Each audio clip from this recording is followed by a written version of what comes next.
Bonjour. Alors, on va parler maintenant de Sfera Omer. À demande de Rabbi Yosef, on va parler de Sfera Omer. Alors, écoutez bien, on va faire tout un processus de compréhension de la notion du compte du Homer. Regardez bien.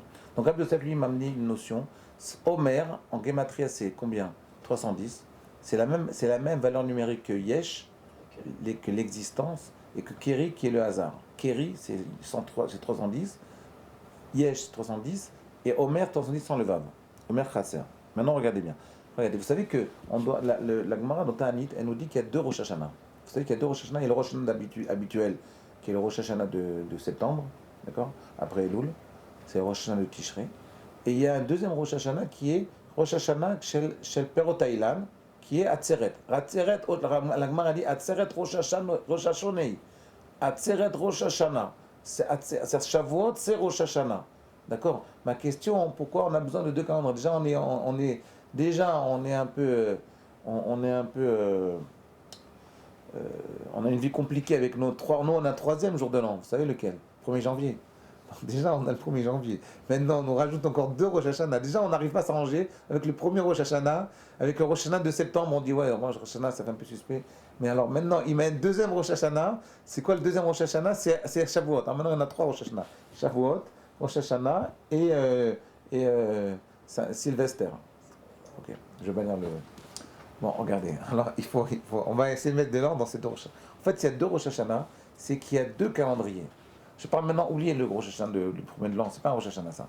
Le premier de l'an, c'est pas le jour de l'an, c'est-à-dire 1er janvier, c'est pas un Rosh Hashanah, ça nous correspond pas à nous. Nous, dans la Torah, on nous parle de deux Rosh Hashanah. Il y a le Rosh Hashanah de Tishrei, il y a le Rosh Hashanah de Shavuot. Pourquoi on a besoin de deux Rosh Hashanah? Je vais vous dire pourquoi. Parce qu'en réalité, il y a deux genres de calendrier. Il y a un calendrier qui est lié au soleil et à la lune, ça c'est Rosh Hashanah, c'est Tishrei. Et puis un deuxième Rosh Hashanah qui est Shavuot. Mais le problème de Shavuot, vous savez quel est le problème de Shavuot, Rabbi Yosef? C'est que Shavuot, il n'a pas de date. Shavuot, on ne nous donne aucune date. Ça peut tomber le 6 Sivan, ça peut tomber le 7 Sivan, ça peut tomber le 5 Sivan. Il n'y a pas de date. Vous savez, vous avez remarqué, il n'est pas écrit que dans la Torah, regardez bien, il n'y a pas écrit la date. On nous dit que Pessah c'est le 15 Nissan, on nous dit que Sukkot c'est le 15 Tishrei, on nous dit que Yom Kippour c'est le 10 Tishrei, mais on ne nous dit pas que Shavuot c'est le 6 Sivan. On dit que Shavuot c'est un compte. Pour arriver à ce jour de l'an, il faut compter 50 jours après Pessah. C'est 50 jours après Pessah, c'est le jour de l'an à Tseret, chez Perot Ha'ilan. Et le Perot Ha'ilan, c'est le jour de l'an de l'humain. De quoi il s'agit? C'est quoi ces 50 jours après? Regardez, et donc si vous faites le compte, regardez bien. Rabbi Yosef, 50 jours, c'est après Pessah, 50 jours, c'est Shavuot, qui est Rosh Hashanah. Et vous faites 7 fois 50 jours, ça fait combien? 7 fois 5? 35.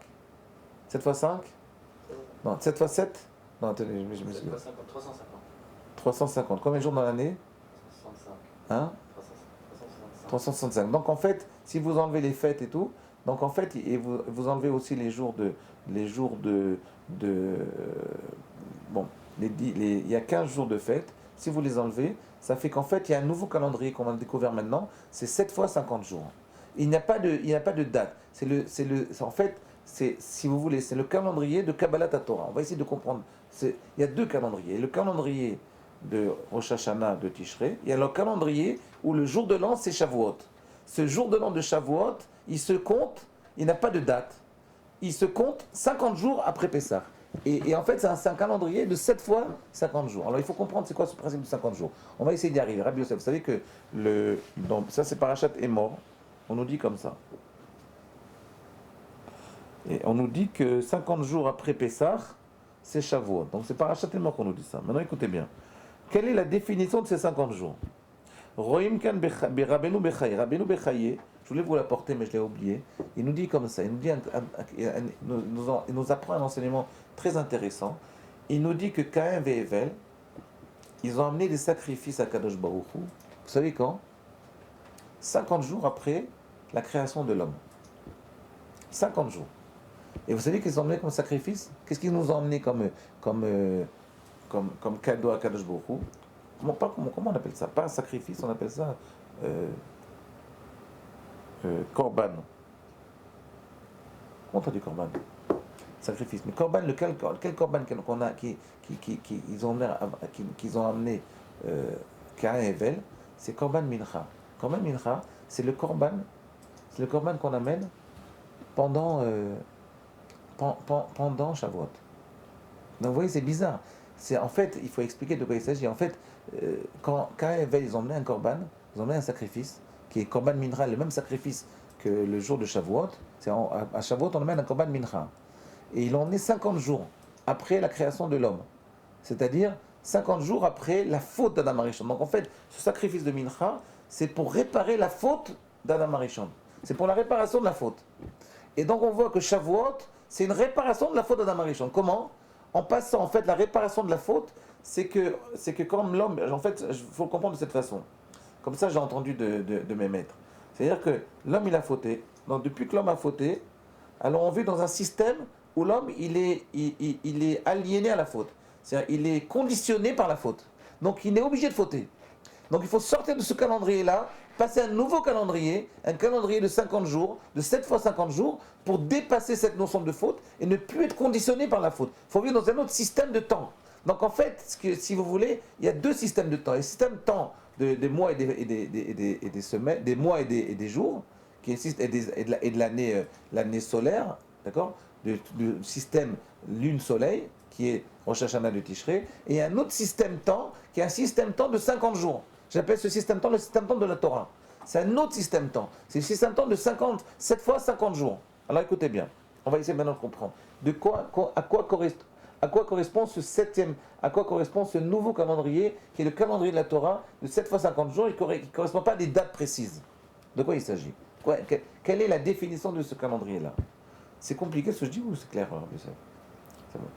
Bon, maintenant on va essayer de comprendre de quoi il s'agit, mais je crois qu'on en parlera demain parce que c'est trop long. Là. Combien de temps j'ai parlé? 7 minutes. Bon, regardez, je vais vous donner juste une question. C'est qu'en fait, le passage du calendrier, de notre calendrier au calendrier de la Torah, si vous voulez, de calendrier de Tishrei, de Rosh Hashanah de Tishrei au Rosh Hashanah de Shavuot, en fait, il passe par la Sfirat HaOmer. C'est le compte du Homer qui va nous faire passer d'un calendrier, d'un système temps à un autre système temps. Si vous voulez, on va essayer de le comprendre, mais pour vous le dire, je vais vous poser en devinette. Je vais vous dire très, très simple. Regardez comment on fait la Sfirat HaOmer. On dit Ayom, par exemple, aujourd'hui, on est, par exemple, aujourd'hui, on est le 15e jour, qui correspond à 2 semaines et 1 jour. Alors, c'est quoi ce compte de 15 jours qui correspond à 2 semaines et 1 jour? Ou bien tu me comptes, ou bien tu fais la bracha sur les jours, ou bien tu fais la bracha sur les semaines, mais tu vas me faire sur les deux. Et même si tu fais sur les deux, tu fais 2 brachot. Ou bien sinon, tu fais une bracha sur l'un ou une bracha sur l'autre. Mais pourquoi on fait une bracha? On compte les jours et après on transforme les jours en semaines. Ce principe de transformer les jours en semaines, il est très suspect. Ma question, expliquez-moi cette suspicion de transformer les jours en semaines. La bracha, c'est la transformation des jours en semaines. Si vous comprenez bien, cette transformation des jours en semaines, c'est exactement l'essence de ce passage d'un calendrier à l'autre. Réfléchissez à ça. À demain.